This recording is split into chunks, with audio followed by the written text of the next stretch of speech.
Ini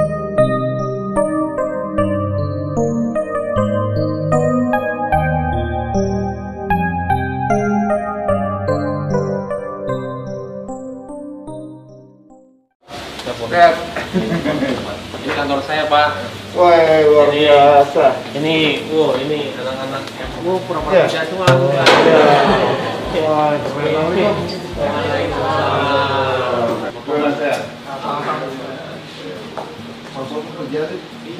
Ada liburnya? Ada. Makasih loh Pak waktunya, Pak. Keren ah. Anak muda semua. Jadi ini serius betul ya di YouTube ya? Karena emang digital lagi naik mantap. Iya, digitalnya bagus banget ya. Benar. Malah kita kadang-kadang menggerakkan istilahnya masa ini kita nggak mau, istilahnya nggak direncanakan gitu ya. Arahnya ke kita yang mau kayak gitu. Kadang-kadang kalau plus minusnya di situ sih. Ini apa nih? Kegiatan apa nih? Udah berapa banyak uangnya Pak? Amin, Pak. Amin. Tapi bayar pajak kan? Bayar pajak? Full setengah atau gimana? Itu sesuai sama peraturan. Gimana kehidupan milenial sekarang ya? Kadang-kadang memusingkan, kadang-kadang enggak, Pak. Ya jadi ini tugas saya sebagai MPR adalah melakukan sosialisasi 4 pilar. Ada kegiatannya adalah Pancasila. Nah, dalam memberikan Pancasila ini dalam kalangan milenial kan agak sulit. Beda dengan zaman dulu ya. Zaman dulu doktrin kan harus ikut ya penataran. Sekarang udah nggak bisa lagi. Jadi mesti pelan-pelan kita masuk ke kalangan mereka. Jadi saya ingin menciptakan bahwa jangan aku milenial loh kalau nggak ngerti Pancasila. Ini kan negara loh gitu lah. Baik sendiri lihat Pancasila nih gimana nih? Ah, ini pertanyaan penting nih. Udah mulai nih. Saya kebetulan waktu dulu itu saya pernah berperan jadi Soekarno. Jadi di situ saya mengenal bacalah buku mengenai Pancasila ya. Dan baru mengetahui istilahnya perjuangan itu memang seperti itu istilahnya peran sekali karena saya tadi ya tidak mengenal sampai mengenal. Sebenarnya Pancasila itu kalau saya menurut saya Pak ya benar-benar nggak kita omongin sih tapi lebih ke apa yang kita perbuat itu kayak sama Islam sih Pak ya. Kita tidak mengajarkan ke orang tapi kita membawa diri kita sebagai orang muslim yang baik. Oh dengerin tuh jadi iya. Pancasila itu yang paling penting adalah bagaimana kita menjalankannya dalam kehidupan sehari-hari dengan contoh pada hidup sehari-hari ya. Misalnya apa itu kira-kira itu? Misalkan Persatuan Indonesia, gimana caranya kita ya nggak memandang agama atau apapun sukunya, kita tetap bersahabat dengan semuanya.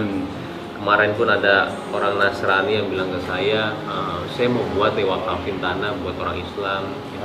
Saya bilang ya tanpa kita bilang satu Persatuan Indonesia, tapi dia lebih ke arah dia sudah melakukannya. Yeah. Terus ada kemanusiaan adil yang beradab ya kita harus adil sama semua orang, tidak membedakan. Saya itu nggak pernah istilahnya takut dengan istilahnya orang-orang yang mungkin saya bilang kaya banget, punya jabatan tinggi, buat saya itu semuanya sama aja. Saya malah lebih istilahnya yuk kita malah mengedukasi kayak tidak ada perbedaan saya bilang dan yang cuma membedakan adalah ibadahnya doang kalau saya. Terus yang pasal 5-nya gimana? Sila kelimanya gimana? Keadilan sosial bagi seluruh rakyat Indonesia. Nah itu dia Pak. Sebenarnya kalau keadilan sosial bagi seluruh rakyat Indonesia itu tugas pemerintah atau tugas kita ya? Sebenarnya kalau misalkan kita bebanin ke pemerintah itu sangat berat ya. Karena satu negara kita miskin Pak. Kalau saya bilang dari COVID seperti ini aja sudah istilahnya ke refresh semuanya ya.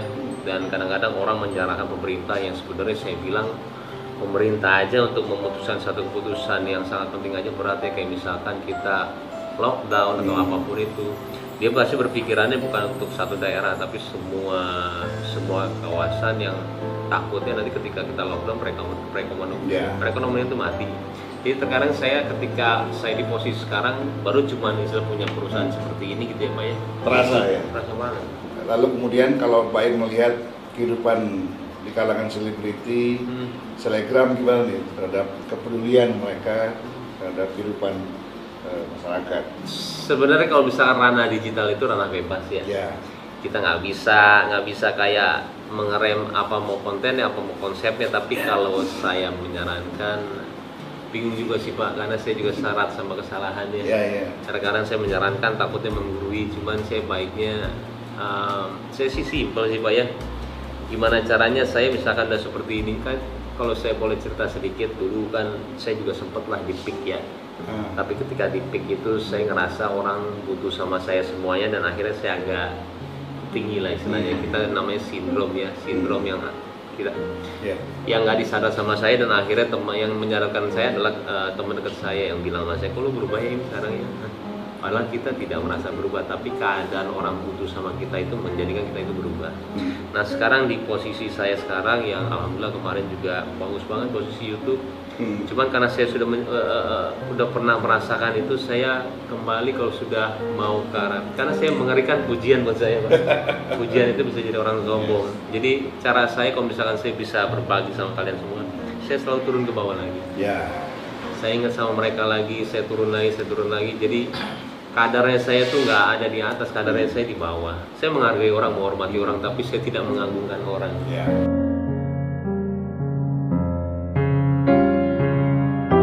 Karena buat saya semuanya sama, dan saya sayang sama orang-orang bawah. Sempet nggak dapat pelajaran Pancasila? Sempet. Di mana, di SMP, SD? Semuanya. Oh dapat ya dulu ya? Enggak, SD, SMP kan? Pendidikan moral Pancasila, PMP dulu.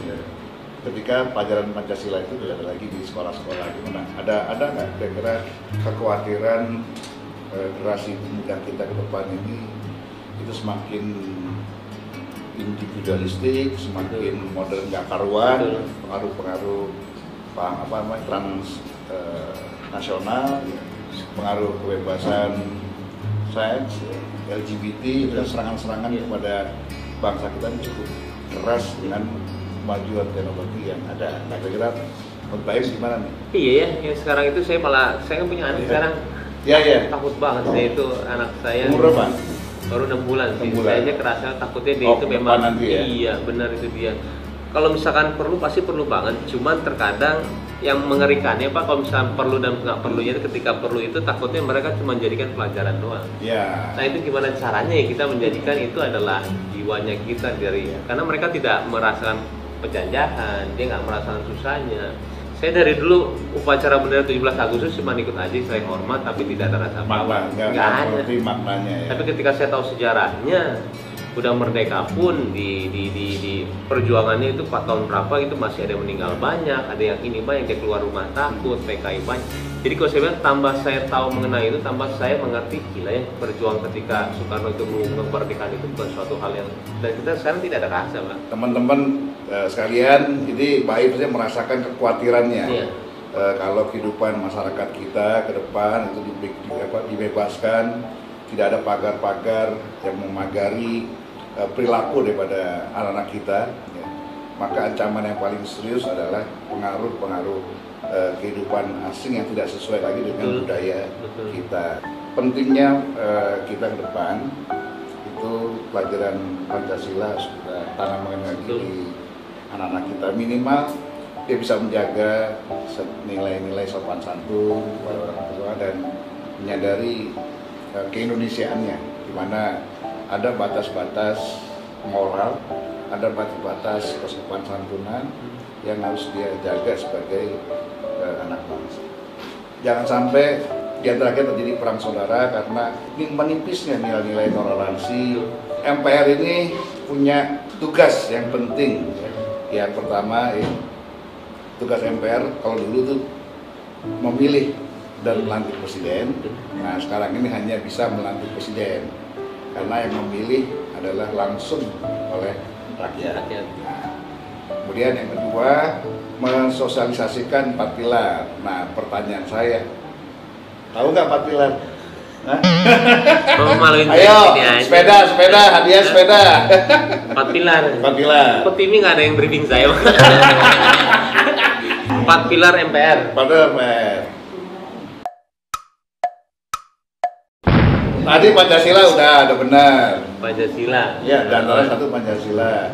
Tadi Baim sebut-sebut NKRI, ya itu benar salah satunya. 2 lagi, tinggal 2. Jadi tahu saya. Apa? Tadi Mas Darren kan betul masih gua Bhinneka Tunggal Ika. Jadi satu lagi ya. oh, Undang-Undang Dasar 1945. Jadi ingat aja 4 pilar itu PBNU. PBNU. Pancasila, Bhinneka Tunggal Ika, NKRI, Undang-Undang Dasar 45. Apa PBNU? PBNU. Pancasila, Bhinneka Tunggal Ika, NKRI, Undang-Undang Ya, Dasar 45. sepeda. Weh, apa sepeda?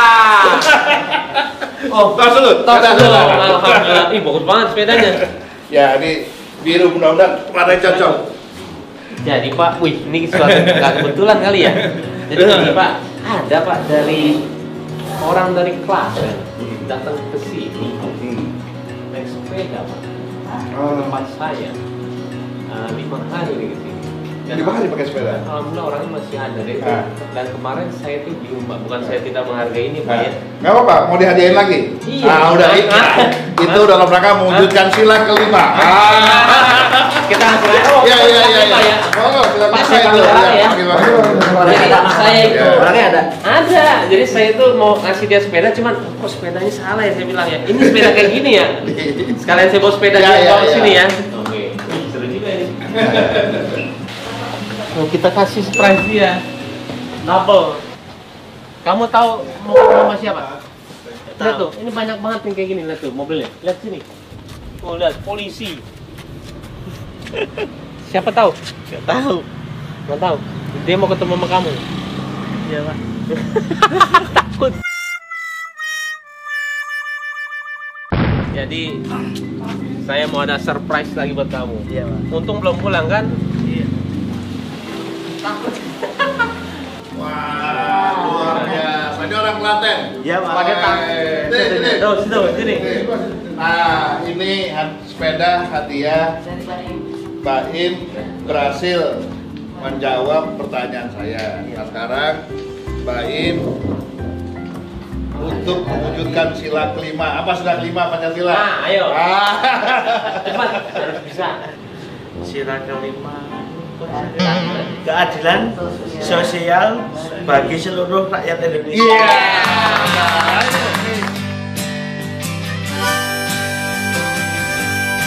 Ini Baim sekarang mewujudkan sila kelima itu. Terus dari saya kasih kaos, mana kaos? Nah, alhamdulillah. Pak, saya ambilin sepeda Ya. dia yang dibawa ya. Ya. Nah.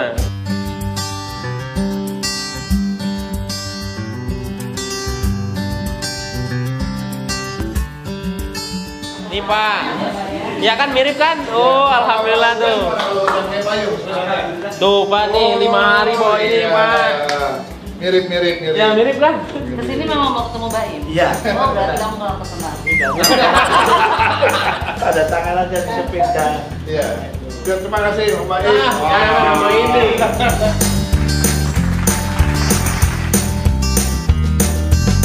Jadi begini, niatnya kan cuma minta tanda tangan tok sama foto buat kado Oh, ya? anak itu yang jadi penting. Alhamdulillah ya. Alhamdulillah. Ayo kita foto bertiga Ayo, dulu. foto. Nah.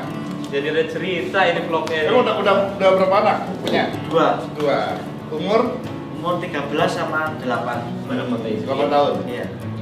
Profesi apa? Sadang ngajar, petani, bisnis, Anu Apa? Pak, ojek online. ojek online. Iya. Oh, di sana.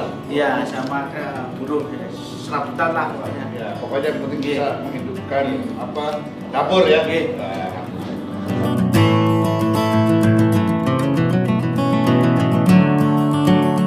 Kesini dia jual TV. Jual TV. Oh. 150.000, 500 dikasih, Iya, iya, 400.000 buat jalan. Mudah-mudahan TV-nya diganti Pak Baim. Amin. Oh, udah banyak. Tapi kan ganti mau ketemu. Ya, saya cuma nggak ini pokoknya udah tanda tangan itu udah cukup untuk nanti kalau TV bisa kerja lagi belilah. Wah.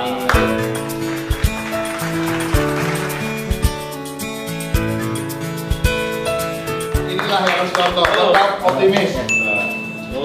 Pakai. Siapa namanya? Pakai langsung. Acun. Acun. Nah, jadi Acun walaupun hidup serabutan tapi tetap optimis, tetap semangat. Nah, itulah baru Pakai. warga negara Indonesia yang baik.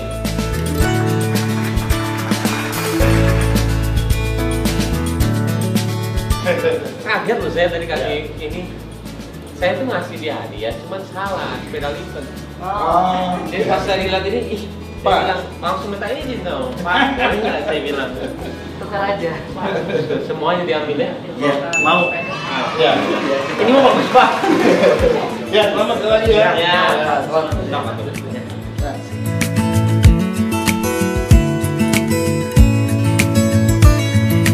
Kita ngobrol santai aja deh. Ya. Boleh.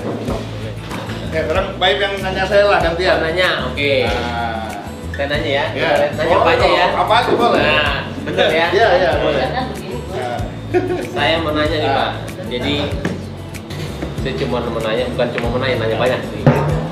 Kalau kita di jadi bupati atau wagub atau apapun itu, kalau kita yang jujur Pak, jujur aja maksudnya, kita bisa kaya benar? Enggak. Hah? Enggak. Ah.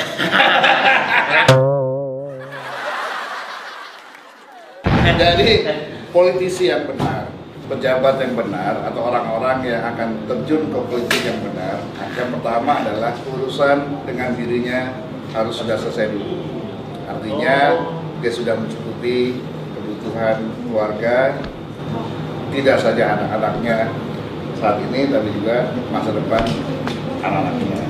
Karena masuk politik itu kita sudah masuk pada fase kehidupan sosialisasi social life. Jadi memberikan bantuan sosialnya, kita punya kelebihan memberikan bantuan. Jadi kita udah mewakafkan diri kita, bukan mencari uang atau bisnis di situ. Jadi gitu, itu politik yang Benar. benar.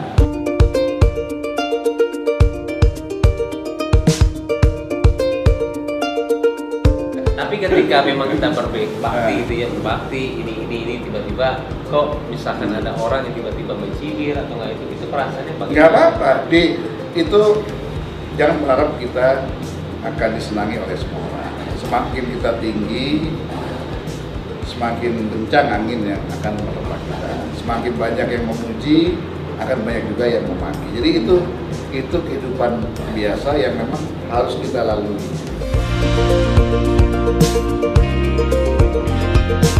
Yang penting kita istiqomah, kita pegang amanat rakyat, yang lain nggak ada urusan. Nah itu. Bapak dulu dari lahir emang udah kaya atau nggak?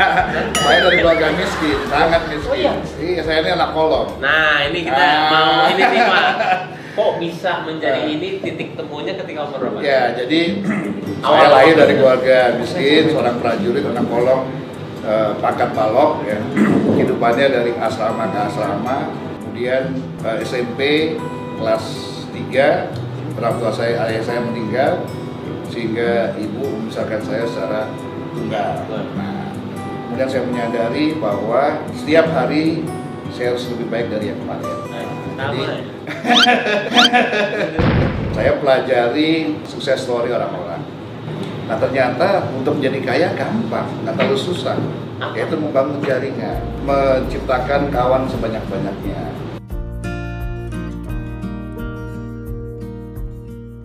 Ya itulah, jadi memang politik itu jalan pintas, cepat meroket, tapi juga cepat terpuruk.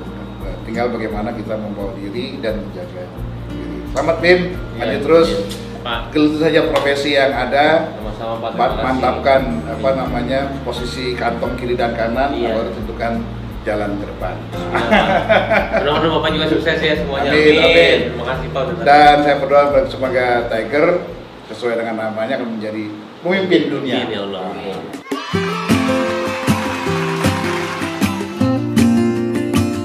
Apa namanya Pak ini? Bamsu Channel. Bamsu Channel gaya Bapaknya. Apa? Pesan-pesan. Buat Bamsu Channel, wih ini channel nomor 1 Indonesia nanti. Asik, amin. Amin, amin. Krunya banyak banget. Ini kru paling banyak yang berhasil lihat. Ada satpol, semuanya lengkap. Mudah-mudahan sukses, Pancasila dijaga. Bapak juga udah Amin. punya istilahnya bukan ciri khas ya, dari cara obrolan tadi aja Pak, saya belajar banyak banget. Terima kasih loh Pak. Kita datang ke sini aja tadi, anak saya juga benar itu ketua MPR, benar. Dia ke sini aja membuktikan kalau Bapak menyelaraskan semuanya Pak. Terima kasih. Itu suatu pandangan buat saya itu sangat positif ya. Tidak membeda-bedakan orang siapa kita datang. Pelajarannya banyak banget Pak buat saya. Mudah-mudahan saya bisa main lagi ke rumah Bapak. Amin. Dan ini menjadi sukses ya, berdasarkan Pancasila dan juga sesuai dengan apa yang Bapak mau. Amin. Oke bosku, jangan lupa untuk kita subscribe Bamsud channel. Itu kita mau tahu ya kehidupan dari seorang orang hebat ya, yang kita anggap nomor 1, tapi dia bisa membuktikan apa yang namanya Bhinneka Tunggal Ika, insya Allah Pak ya, Bhinneka Tunggal Ika, Pancasila sesuai dengan kita lihat aja deh gimana caranya dia itu mendatangi kita semua, sudah bisa dipelajarin ya siapa dia, dan mudah-mudahan jadi orang yang hebat Pak. Hebat doa saya, amin Pak. Bersatu itu indah guys. Nah itu dia, jangan lupa untuk subscribe Bamsud channel, mudah-mudahan sukses selalu. Amin. Amin. Jangan ngaku milenial kalau nggak ngerti Pancasila. Betul.